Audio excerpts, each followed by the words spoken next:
네, 오늘 요한계시록 말씀을 통해서 예배를 회복하라, 예배에 대한 말씀을 한번 나누도록 하겠습니다. 먼저 한번 사진 한번 보여주시면 이제 여러분이 심심하실까봐 좀 저기가 어딘지는 아세요? 저기 배경이 어디일까요? 광화문에 가면 이제 교보문고 교보 빌딩이 있는데 거기가 항상 이렇게 글판이라고 있습니다. 큰 글판이 봄, 여름, 가을, 겨울로 이렇게 바뀌어요. 공모를 하는데 여름에 최근에 이제 지나가다가 보면 저런 글귀가 써 있습니다. 뭐라고 그대로 한번 보여주시면 뭐라고 써 있죠? 다시 뒤에 씨앗처럼 정지하라. 꽃은 멈춤의 힘으로 피어난다. 이제 이런 시 글귀가 써 있거든요. 이게 이제 백무산이라는 시인이 이제 쓴 정지의 힘이라는 그런 시를 저렇게 붙였는데요. 좀 요즘에 우리가 이렇게 바쁘게 사는 일상 속에서 저 시가 좀 마음에 와 닿는 것 같습니다. 내용이 이렇습니다. 보시면 기차를 세우는 힘, 그 힘으로 기차는 달린다. 시간을 멈추는 힘, 그 힘으로 우리는 미래로 간다. 세상을 멈추는 힘, 그 힘으로 우리는 달린다.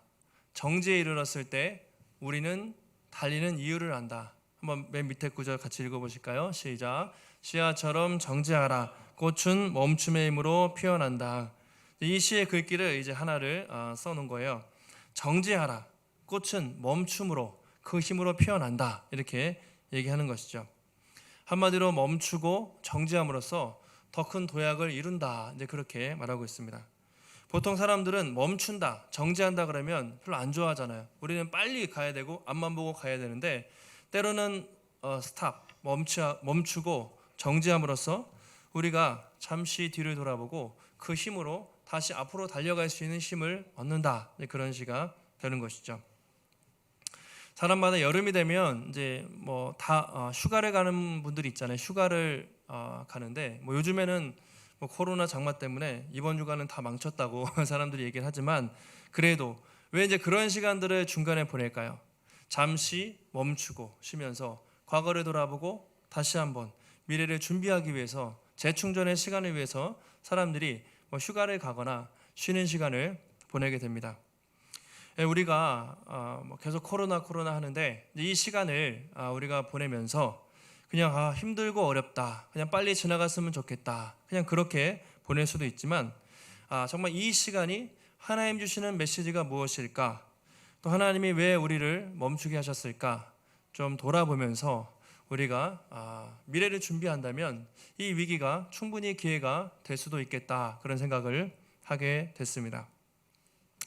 지난주에 이제 포스트 코로나 이후를 준비하는 교회, 준비해야 된다, 그런 말씀을 드렸는데 첫 번째 시간으로 사도행전 말씀을 통해서 하나님이 예루살렘 큰 고난과 박해 속에서 얼마나 큰 반전을, 큰 역사를 이루셨는가에 대해서 살펴봤습니다.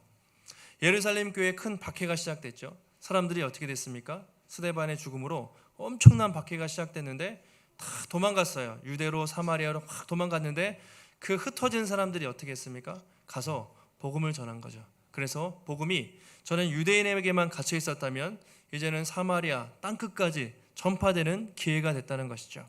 그래서 위기를 통해서 놀라운 기회로 바꾸신 그 하나님의 역사에 대해서 우리가 함께 살펴봤습니다. 오늘은 이제 두 번째 시간인데요. 예배 회복에 대해서, 예배에 대한 말씀을 한번 나눴으면 좋겠습니다. 특별히 에베소 교회를 보면서 우리가 잘하고 있는 것이 무엇인가? 에베소 교회가 칭찬도 받고 좀 책망도 받아요. 우리가 그동안 잘해온 것은 무엇인가? 또 우리가 좀 회개하고 돌이켜야 될 부분이 무엇일까? 에베소 교회 오늘 말씀에 비추어서 한번 살펴보도록 하겠습니다.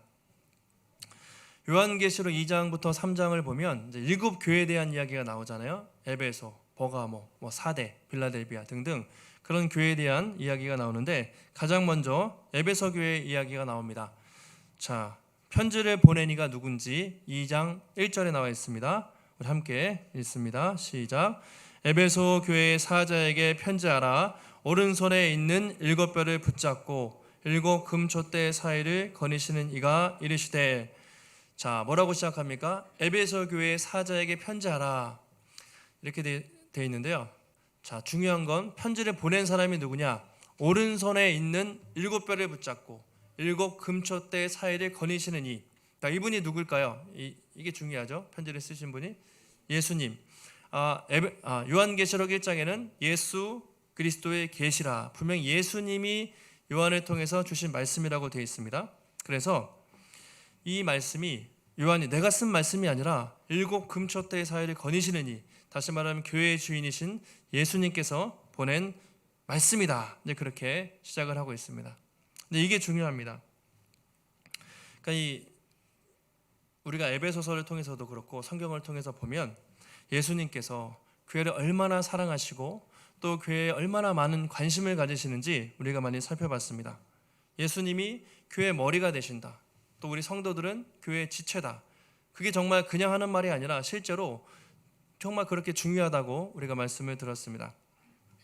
사도행전 9장에 보면요, 사울이 바울로 회심하는 그런 장면이 있는데, 다메섹에 막 살기가 등등해서 예수 믿는 사람들 감옥에 넣으려고 가다가 하늘에서 빛이 나와서 쓰러지지 않았습니까? 그러면서 당신 누구십니까? 이렇게 사울이 물었을 때 예수님이 뭐라고 하시죠? 환상 속에서 나는 내가 박해하는, 나는 내가 핍박하는 예수다. 이제 그렇게 말씀을 합니다. 자, 이 말이 중요해요. 왜냐하면 바울이 여러분 실제 역사 속에서 예수님을 만난 적이 없잖아요. 예수님을 핍박한 적이 없어요. 시대가 다르기 때문에 바울은 예수님을 직접 공격한 적이 없습니다. 근데 예수님이 나는 내가 핍박하는 예수야, 이렇게 말씀을 하신 것이죠. 바울은 예수님을 핍박한 적은 없지만 예수 믿는 사람들, 교회를 끊임없이 핍박을 했습니다. 그러니까 예수님은 비록 자신은 아니지만 자기의 몸된 교회, 성도들을 핍박하는 그것을 내가 핍박받는 것으로 여기셨다는 것이죠. 그래서 나는 네가 핍박하는 예수다, 그렇게 말씀을 하셨습니다. 그러니까 교회랑 자신을 동일하게 동일시하는 거예요. 여러분 자녀들이 있는데 자녀들이 어디 가서 뭐 맞고 오거나 아니면 크게 다치면 내 몸이 찢어지는 것처럼 내일처럼 아프지 않습니까? 자식이니까. 마찬가지로 예수님도 이 교회를 자신의 피값을 주고 샀기 때문에 자기 몸이에요. 그래서 교회가 핍박을 받을 때 주님이 정말 마음 아파하시고 힘들어 하신다는 것을 말하고 있습니다. 그만큼 예수님이 교회를 사랑하세요. 저도 처음에 이제 많은 사람들이 아니 하나님이 교회를 이렇게 사랑하시는데 어떻게 좀 교회를 막아주시지, 신천지만 딱 걸리면 좋은데 교회 계속 걸리잖아요. 교회 발 뭐 계속 나오잖아요. 어제도 또 나와서 그럼 또 막 댓글 달리고 왜 하나님이 이 교회의 어려움을 허락하실까, 이런 생각을 많이 해요. 사실은 물론 우리가 다 이해는 못합니다. 이해할 수는 없어요. 하나님의 뜻을 이해할 수 없지만 한 가지 확실한 건 그거죠. 하나님이 우리가 교회가 어려움 당할 때 그 고통을 외면한 분이 아니시다. 특별히 하나님은 교회가 핍박당할 때 절대로 외면하지 않으시고 우리와 함께 지금도 아파하시고 다시 우리를 회복시키는 분이시다. 그런 믿음을 우리가 가질 수가 있다는 것이죠. 그게 중요한 게 교회에게 편지를 쓴 분이 예수님이다. 내가 교회의 머리 대신 예수님이 편지를 쓰셨다는 것이 중요합니다. 그래서 1절에서 말하고 있고요. 이제 칭찬을 해요. 주님이 이 교회에 대해서 에베소 교회를 딱 보면서 칭찬하십니다. 2절과 3절 말씀인데요. 우리 함께 읽겠습니다. 시작. 내가 내 행위와 수고와 내 인내를 알고 또 악한 자들을 용납하지 아니한 것과 자칭 사도라되 아닌 자들을 시험하여 그의 거짓된 것을 내가 드러낸 것과 또 내가 참고 내 이름을 위하여 견디고 게으르지 아니한 것을 아노라. 자, 여기 보시면 한 5, 6가지 칭찬이 있어요. 첫 번째, 내 행위를 보니까 너 참 많이 수고했어. 에베소 교회에 참 수고하는 성도들이 많았습니다. 또 인내하는 교회였어요. 참 고난이 있을 때 인내를 잘했습니다. 또 악한 자를 용납하지 않았어요. 악한 자들을 다 용납하지 않고 또 거짓 선지자들 시험에 넘어가지 않고 딱 잘 섰어요. 또 예수님의 이름을 위해서 참고 견디고 게으르지 않았습니다. 부지런했습니다. 참 칭찬받을 게 많죠. 저는 이제 에베소 교회 모습을 보면서 우리 한국 교회 모습과 좀 비슷한 부분이 있다, 이런 생각을 했습니다. 여러분, 한국 교회가 정말, 이거는 한국 교회는요 세계 교회 역사에서 기록이 될 만큼 엄청난 부흥을 뭐 경제적으로도 우리나라가 그렇게 했지만 세계 교회사에서 전무후무한 부흥을 이룬 나라가 대한민국이거든요. 근데 왜 그랬을까요? 저는 한마디로 말하면 물론 하나님의 은혜지만 성도들의 열심. 우리 한국 사람들은 다 열심히 하잖아요. 뭘 해도 새벽 기도도 하라고 그러면 열심히 하고 봉사도 열심히 하고 헌금도 열심히 드리고 열심히 있어요. 또 우리 한국 사람들이 끈기가 있잖아요. 인내하고 웬만하면 다 버티고 오래 참고 인내하면서 그렇게 교회를 섬겨왔습니다. 아마 여기 계신 우리 권사님들, 집사님들 또 새로 오신 분들도 한번 보시면 얼마나 열심히 교회를 잘 섬기세요. 또 얼마나 충성스럽게 한참 교회를 섬겨 오셨는지 제가 권사님들의 얘기를 들으면 지금 저희가 따라갈 수가 없어요. 그때 금요 철야하면서 밤새 기도했던 막 정말 그렇게 헌신했던 그분들의 믿음을 열심히 따라가기 힘들어요. 저는 그런 것들이 우리 교회가 복받는데 또 큰 역할을 했다고 생각합니다. 이런 것들은 칭찬받아 마땅하죠. 근데 이제 요즘에 다시 돌아보면 한국 교회 이런저런 문제들이 나타나고 또 많이 욕먹고 또 비판을 받고 있습니다. 코로나가 가져온 교회에 대한 신뢰도, 안 그래도 교회를 별로 신뢰 안 했어요. 세상 사람들이. 근데 이번에 터지면서 더 그렇습니다. 코로나랑 교회랑 신천지랑 잘 구분을 하기 어려울 정도로 그런 이상한 서로 뭐지? 저 교회와 신천지 차이가 뭐지? 사람들이 이렇게 말할 정도로, 또 나쁘게 말하면 뭐 특정 교회만 그렇지만 코로나를 전염시키는 그런 이기적인, 자기들끼리만 모여서 예배드리는 이기적인 집단 뭐 등등 뭐 그런 식으로 뭐 평가를 듣기도 하는 것이죠. 물론 세상 사람들이 물론 잘하는 교회가 훨씬 더 많다고 봐요. 일부 교회를 가지고 공격하지만 어쨌든 그런 공격을 받아요. 저는 이게 뭐 어떤 사람들은 뭐 정부가 핍박을 한다, 누가 잘못했다 막 책임을 돌리는데 그게 중요한 게 아니라 근본적으로 교회가 이렇게 욕을 먹고 어렵게 된 첫 번째 원인은 우리에게 있다, 교회에게 있다. 그리고 우리가 뭘 잘못했는지 돌아봐야 할 기회가 필요하다. 이제 그런 생각을 하게 됩니다. 하나님이 에베소 교회를 책망할 때 이렇게 책망을 해요. 우리에게도 비슷한 적용점이 되지 않을까 싶은데 2장 4절에 보시면 그러나 너희를 책망할 것이 있나니 너희 처음 사랑을 버렸느니라 이렇게 말하고 있습니다. 자, 에베소 교회 그 엄청난 로마의 큰 도시였는데 막 아데미 신상도 있었지만 정말 교회가 열심히였어요. 성도들이 열심히 섬기고 인내하고 수고하면서 교회가 커지고 확장됐습니다. 정말 엄청난 축복을 받았습니다. 그런데 하나님이 보실 때 너희가 겉으로는 그렇게 부흥했지, 겉으로는 그렇게 커졌는데 너희들 속마음을 보면 처음에 나를 사랑했던 그 사랑, 그 순수한 마음을 잃어버렸어. 주님이 그렇게 말씀하시는 것이죠. 저는 이 말씀을 보면서 이게 오늘 우리 성도들의, 오늘 우리에게, 또 우리 복음의 숲교회, 또 한국교회 정말 이런 모습이 있지 않나 생각을 하게 되었습니다. 외적으로 엄청난 성장을 이뤘잖아요. 엄청난 성장을 이뤘는데 이제 교회가 부흥하고 성장하면서 이제 모든 게 좀 형식적으로 됐어요. 형식적으로. 정말 재정도 많습니다. 이제 뭐 큰 교회, 어떤 교회는 건물들이 화려합니다. 그런데 정말 형식화되고 기득권이 돼버렸어요. 그래서 하나님의 뜨겁게 순수하게 그렇게 했던 그 모습들을 많이 잃어가고 있지 않나, 이제 그렇게 생각을 하게 됐습니다. 에베소 교회의 모습과 겉으로는 화려하고 커졌지만 정말 속으로는 정말 그 신앙의 뜨거움, 순수함을 잃어버린 그 에베소 교회의 모습이 오늘 나의 모습, 오늘 우리 교회의 모습이 아닌가, 그런 생각을 많이 해보게 됐습니다. 하나님이 경고하세요. 에베소 교회에게 경고하시는데 어떻게 하십니까? 5절 말씀 우리 한번 보실까요? 시작. 그러므로 어디서 떨어졌는지를 생각하고 회개하여 처음 행위를 가지라. 만일 그리하지 아니하고 회개하지 아니하면 내가 내게 가서 내 촛대를 그 자리에서 옮기리라. 많이 아시는 말씀입니다. 어디서 떨어졌는지 일단 생각해보라. 잠시 멈추고 돌아보라. 그리고 회개할 것이 있다면 회개해라. 처음 행위로 돌아가라. 그렇지 않으면, 회개하지 않으면 그 촛대, 너희들이 그동안 누렸던 영광과 그 부흥 다 무너지고 촛대를 옮길 것이다. 하나님이 그렇게 경고를 하고 있습니다. 저는 그래서 이 에베소 교회 하는 경고가 오늘 우리에게 주는 경고가 아닐까 그런 생각을 많이 하게 됐습니다. 지금 한국 교회가 우리도 그렇지만 기로에 서 있는 거예요. 이 위기를 극복하고 다시 일어날 것인가, 아니면 이대로 주저앉을 것인가.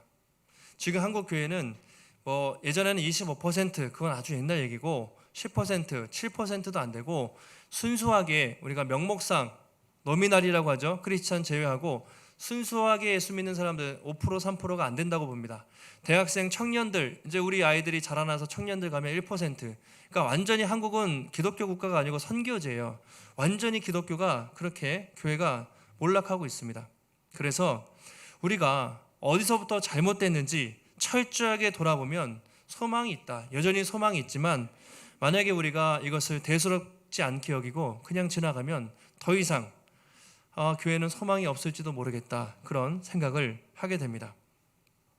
그런 점에서 이 코로나가 하나님이 강제로 멈추게 하셨잖아요. 강제로 예배도 못 드리게 하셨었고 지금 강제로 교제도 못하고 모든 행사가 취소됐고 그냥 가만히 있어요. 어떤 사람들은 가만히 있고 그냥 우리가 멍하게 있을 수 있지만 오히려 신앙이 퇴보할 수 있지만 성경을 보면 이 위기를 기회를 삼아서 우리가 어디서부터 잘못됐을까? 다시 한번 하나님이 우리에게 주시는 메시지가 무엇일까? 돌아보고 회개하면 돌아가면 하나님은 우리에게 다시 기회를 주신다는 것이죠. 귀 있는 자는 성령이 교회에게 하시는 말씀을 들을지어다 그래요. 7교회 말씀하시면서 마지막에 항상 그래요. 그래서 오늘도 같은 메시지가 전해지겠지만 어떤 분은 듣고 어떤 분은 안 들을 수도 있습니다. 또 어떤 교회는 이 코로나를 통해서 더 회개하고 돌이키고 어떤 교회는 그냥 뭐 해오던 대로 할 수도 있어요. 저는 듣는 교회만, 준비하는 교회만 소망이 있다고 봅니다. 그래서 우리가 성령이 말씀하실 때 여러분 우리가 잘 들어야 한다는 것이죠. 오늘 가장 중요한 것이 바로 예배입니다. 드리고 싶은 말씀이 예배에 대한 것인데 우리가 코로나 터지고 가장 먼저 혼란이 왔던 게 예배가 아니었겠습니까? 예배. 많은 교회들이 예배는 우리에게 무엇이었습니까? 목숨과도 같았죠. 목숨과도 같이 지켜온 그 신앙, 모여서 예배드리는 그 예배, 강제로 문을 닫게 되면서 많은 교회들이 혼란했습니다. 저희 교회도 그렇고 처음에는 우왕좌왕했어요. 목사님들이 매일 전화하고 연락하면서 도대체 예배를 드려야 되냐 말아야 되냐. 어떤 교회는 우리는 끝까지 예배를 드리겠다. 현장 예배를 강행한 교회들도 일부 있었고 또 대부분의 교회들은 일단 온라인으로 드리자. 온라인으로 전환해서 우리가 비대면으로 또 예배를 드리기도 했습니다. 어떤 교회는요 더 나가서 온라인으로 성찬을 했어요. 자, 온라인으로 우리가 가정에서 각자 성찬을 하는 게 맞냐? 많은 논쟁이 됐습니다. 어떤 교회는 우리는 앞으로 모이지 않고 온라인 교회로 만들겠다. 그래서 온라인으로만 모이는 교회를 만들겠다고 거기까지 얘기가 나갔어요. 그러니까 지금 이 예배가 답은 없는데 예배를 어떻게 해야 될 것인가에 대해서 이 코로나를 통해서 교회 많은 문제들이 나오게 됐습니다. 설문조사를 해보면 통계로 이제 당신은 코로나가 다 끝나면 그래서 온라인 예배가 없어지면 다시 교회로 돌아가겠습니까? 현장 예배로 드리겠습니까? 했는데 한 3분의 2, 한 60, 70% 정도는 다시 돌아가겠습니다. 이제 대답을 했고 10에서 15% 정도는 저는 앞으로 교회는 안 돌아가겠습니다. 앞으로 계속 온라인으로 드리겠습니다. 이제 그렇게 대답한 사람들이 있다고 실제 통계에 나와 있어요. 여러분은 어떻게 생각하십니까? 예배. 그러니까 우리가 이 시간 이 코로나를 지나면서 정말 예배가 뭘까? 예배의 본질이 뭔가? 그것에 대해서 우리가 한번 잘 생각해 봐야 됩니다. 성경이 말하는 예배가 뭔가? 우리가 여러분 예배를 수도 없이 드려오셨잖아요. 아마 새로 오신 분들도 이미 수십 번, 아니 오래된 분들은 수백, 수천 번 예배를 드려오셨는데 도대체 성경이 말하는 예배가 뭘까? 그리고 우리는 정말 그렇게 예배를 드려왔는가? 한 번쯤 살피고 돌아봐야 한다는 것이죠. 여러분 예배가 뭐라고 생각하십니까? 예배. 여러분이 지금도 드리고 계신데 매일 그렇게 매주 또는 뭐 가정에서 드린 예배가 뭘까요? 성경에서 예배하면 이제 이렇게 좀 정리를 해볼 수가 있습니다. 예배 이제 히브리어 구약 성경 히브리어로 아바드 돼 있는데 영어로 서비스라고 돼 있어요. 하나님을 섬기고 하나님을 봉사하는 것 이제 이게 예배라 이렇게 말할 수가 있습니다. 또 신약 성경 헬라어에서는 프로스퀴네오 돼 있는데 worship 돼 있어요.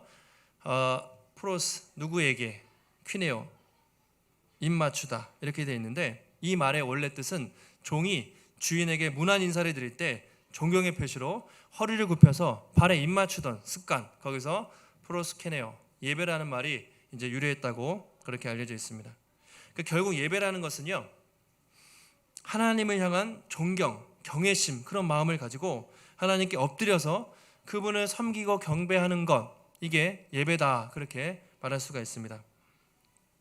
성경에 보면요, 하나님이 우리를 창조하신 목적과 이유에 대해서 나와 있어요. 많이 나와 있는데 하나님 왜 인간을 창조하셨는가, 그 목적 이렇게 되어 있습니다. 이사야 43장 21절 보시면 이 백성은 내가 나를 위하여 지었나니 나를 찬송하게 하려 함이니라. 하나님이 인간을 지으신 목적이 있는데 하나님을 찬송하라고 그렇게 지으셨다는 것이죠. 우리가 에베소서를 최근에 살펴봤는데 1장 6절 한번 함께 읽겠습니다. 시작. 이는 그가 사랑하시는 자 안에서 우리에게 거둬주시는 바 그의 은혜의 영광을 찬송하게 하려는 것이라. 마찬가지죠. 우리를 구원하신 이유, 우리를 창조하신 이유가 그의 은혜의 영광을 찬송하게 하기 위해서. 여러분, 이 찬송은 이 예배는 우리가 계시록에 보면 천국 가서도 영원히 드리는 것으로 나와 있습니다.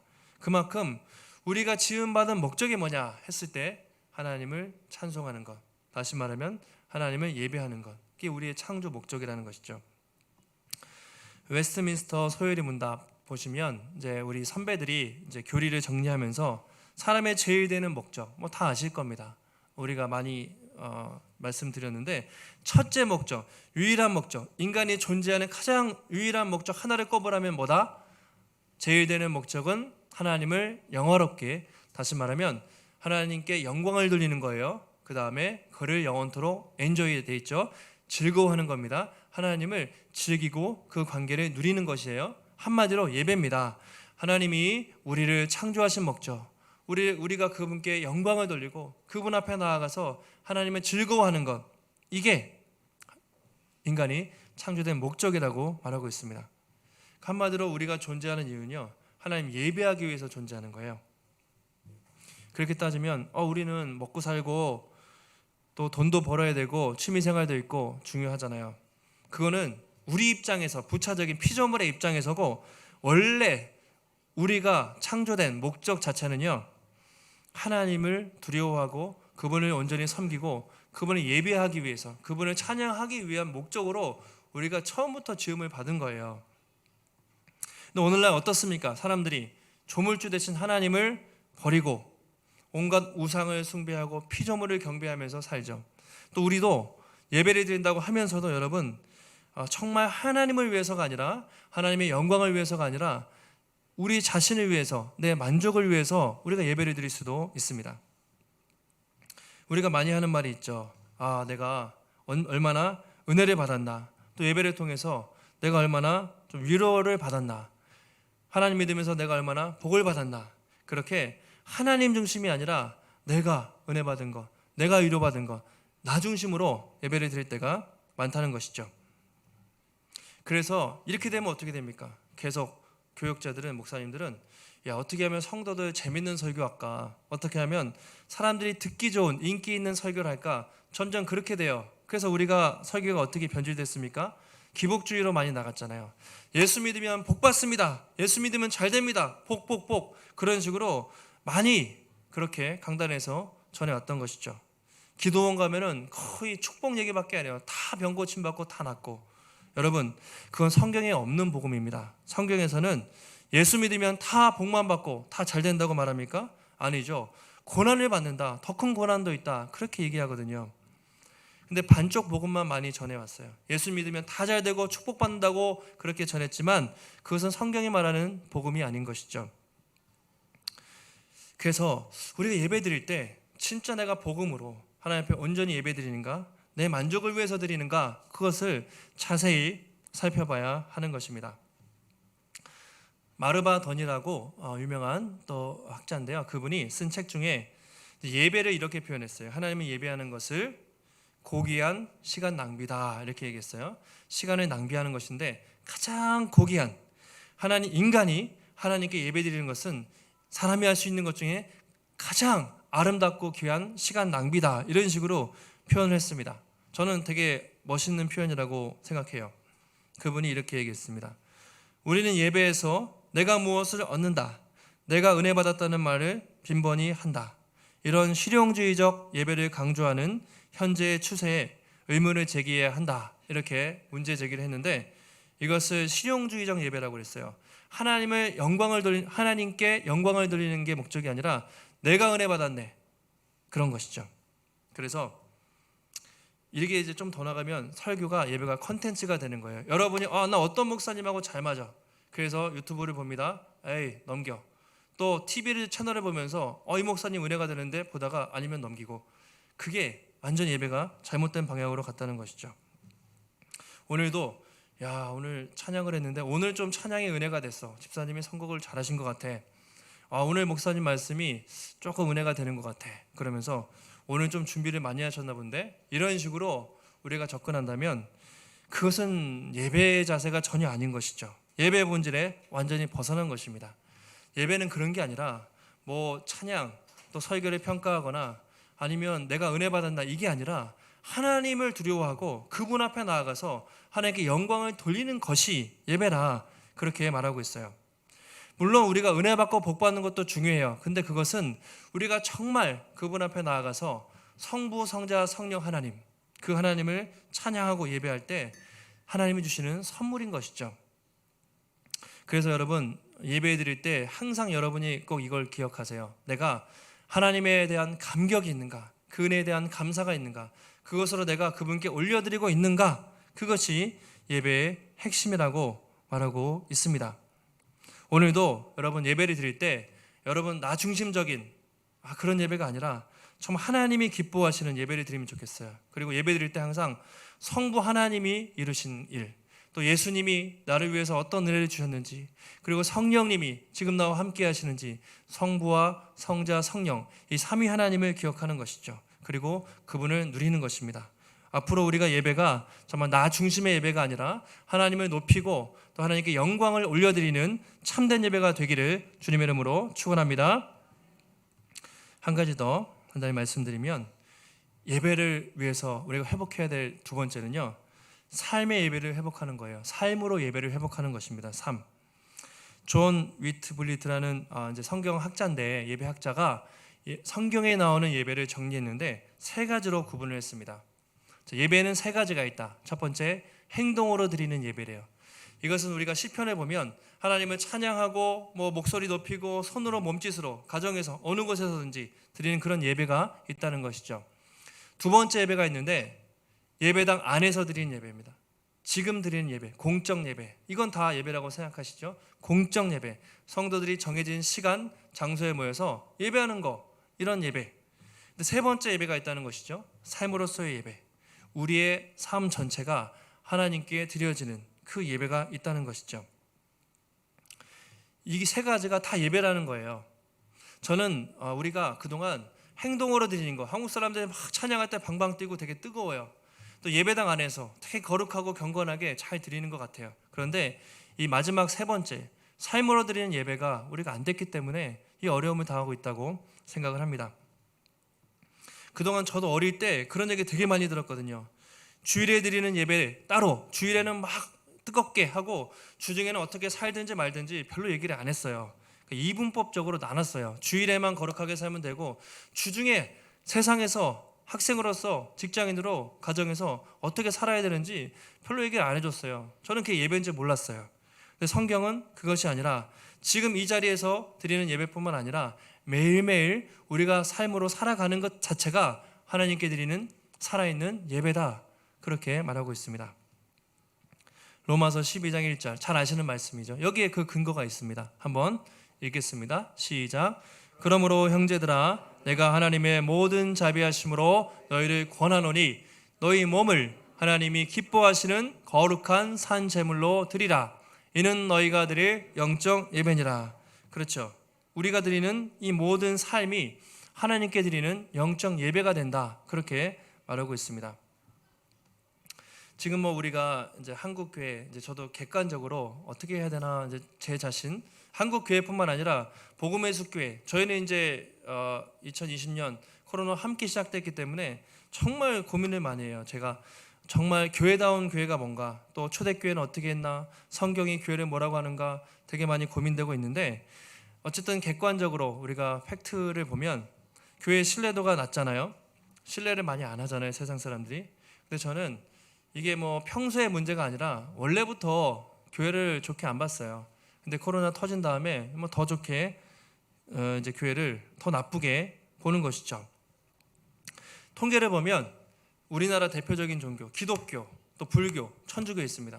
세계 중에 세상 사람들이 어떤 종교를 믿는 사람들을 제일 좀 신뢰할까요? 누구를? 교회 다니는 사람, 절에 다니는 사람, 천주교 다니는 사람, 누구를 제일 신뢰하죠? 통계를 보면 어쨌든 예수 믿는 사람들은 제일 꼴찌예요. 항상 꼴찌고, 뭐 절에 다니는 사람, 때로는 카톨릭, 천주교 다니는 사람, 그래도 그 사람들은 좀 더 나은 것 같아.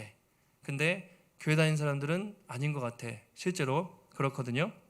이유를 물어보면 이렇습니다. 첫 번째 이유가 여러 가지가 있겠지만 성도들의 삶의 언행 불일치 때문에 그렇다고 대답을 해요. 뭐 성도뿐만 아니라 목회자도 포함되겠죠. 말과 행동이 다르다는 거예요. 그들이 주중에 예배를 드릴 때, 그들이 뭐 찬양하고 예배 드릴 때는 그렇게 경건해 보이지만, 사랑하라고 말하지만 세상에 살 때는 똑같다는 것이죠. 더 할 때가 많다는 것이죠. 더 이기적이고 더 거짓말하고 더 그렇게 사는 모습을 보면서 세상 사람들이 예수 믿는 사람들을 신뢰하지 않는 것이죠. 저는 그래서 우리가 가장 시급하게 회복해야 될 예배, 이것은 바로 삶으로 예배다. 삶으로 예배가 중요하다. 그렇게 생각을 합니다. 그래서 오늘 여러분들이 예배를 드렸잖아요. 예배가 끝났다 생각하시면 안 되죠. 나가시면서 새로운 예배가 시작되는 것이죠. 무엇입니까? 삶으로 예배가 시작되는 것이죠. 여러분의 가정에 돌아가셔서 안 믿는 사람들이 있다면 그 사람들 앞에서 자신의 삶을 통해서 하나님 앞에 예배를 드리는 것이죠. 또 내일 월요일입니다. 출근해서 딱 직장에 가서, 아니면 학생으로서 학교에 가서, 아니면 사람들 만나서 오늘 내가 예배가 다시 시작된다. 그런 삶으로의 예배의 자리에, 삶으로서의 예배, 그런 마음을 가지고 하나님 앞에 살아갈 때 여러분 자연스럽게 예배가 회복되면 복음이 전해집니다. 사실은 예배 따로 복음 따로가 아니라 원래는 우리가 정말 삶으로 예배를 제대로 드리면 사람들이 그 모습을 보고 따라오게 마련이거든요. 근데 우리는 그것이 안 된 상태로 복음 전도 뭐 프로그램 많이 돌리지만 그렇게 해서 전도하기가 너무 힘들다는 것이죠. 여러분 초대교회는요, 초대교회에 복음 전도 훈련이라는 게 있었을까요? 전도 폭발이라든가 그런 훈련이 있었을까요? 없었습니다. 화려한 건물이 있었을까요? 없었습니다. 가정에서 교회 드리고 카타콤에서 핍박을 받으면서 예배를 드렸는데 엄청난 부흥, 통계를 보면 10년에 40% 정도, 그러니까 기독교 초반 100년, 200년, 300년 동안 엄청난 기독교의 성장이 있었거든요. 그들이 어떻게 교회가 성장을 했을까요? 전도 방법론이 있었기 때문이 아니라 그들이 정말 하나님 앞에 철저히 예배를 드리고 은혜 받은 것을 가지고 세상 속에서 증인된 삶을 살았기 때문에, 삶으로 예배를 드렸기 때문에 세상 사람들이 저 사람들은 뭔가 다르구나, 그것을 본 것이죠. 그래서 그 사람들이 돌아와서 그렇게 복음이 전파되고 폭발적인 부흥이 일어났던 것입니다. 말씀을 정리하겠습니다. 예배에 대한 말씀을 드렸는데요. 교회마다 사실은 예배를 드리는 방식, 형식들이 많이 달라요. 근데 제가 볼 때는 형식은 중요하지 않습니다. 본질이 중요합니다. 중요한 것은 예배의 본질을 회복하는 것인데, 나 중심의 예배, 내가 은혜 받은 것이 더 중요한 것이 아니라 하나님 중심, 내가 얼마나 예배 자리에 나와서 하나님을 하나님으로 인정하고 그분을 경배하고 그분을 높여드리는가, 그 예배가 회복되어야 한다는 것이죠. 또 한 가지, 우리의 삶의 예배, 오늘 이 자리에서 예배드리러 가는 것이 아니라 여러분의 삶의 현장에서, 특별히 믿지 않는 사람들 그 삶의 현장 속에서 복음을 듣고 믿음대로 하는 것이죠. 주여 주여 더 이상 입술로 하는 것이 아니라 여러분의 삶 속에서 하나님의 뜻대로 순종하며 삶의 예배를 드리는 것이 중요하다는 것입니다. 우리가 그렇게 할 때 여러분 하나님께서 영광을 받으시고 우리를 통해서 하나님의 복음이 더욱더 증거될 줄 믿습니다. 오늘도 앞으로 여러분 정말 하나님이 기뻐하시는 참된 예배 드리시고, 또 이번 한 주간도 세상 속에서 우리의 몸을 하나님이 기뻐하시는 산 제물로 드리셔서 여러분의 삶의 예배를 통해 하나님이 영광 받으시고 또 하나님의 복음이 증거되는 축복의 통로가 되시기를 주님의 이름으로 축원합니다. 하나님 감사합니다. 오늘도 예배의 자리에 나와서 또 귀한 말씀을 들었습니다. 하나님, 그동안 우리가 정말 칭찬받을 만한 또 좋은 일도 많이 했지만 첫사랑을 잃어버리지 않았는지 정말 우리가 예배의 본질을 다시 한번 기억하기 원합니다. 나 중심의 예배, 내가 은혜 받는 것이 중요하기보다는 하나님을 하나님으로 인정하고 하나님을 온전히 찬양하며 하나님을 온전히 영광 돌리며 하나님이 기뻐하시는 참된 예배를 드릴 수 있도록 하나님 붙잡아 주시고, 또 오늘 예배 후에 우리가 예배가 끝난 것이 아니라 가정에서, 직장에서, 또 세상 속에서 새로운 예배가 시작된다는 것을 기억하고 날마다 우리의 삶의 예배를 하나님께 드리는 가운데 하나님 영광 받으시고 우리의 삶을 통해 예수님의 복음이 또 증거되는 증인의 삶을 살 수 있도록 축복의 통로가 될 수 있도록 하나님 붙잡아 주시옵소서. 함께 하실 것을 믿사오며 모든 말씀 거룩하신 예수님의 이름으로 기도하옵나이다. 아멘.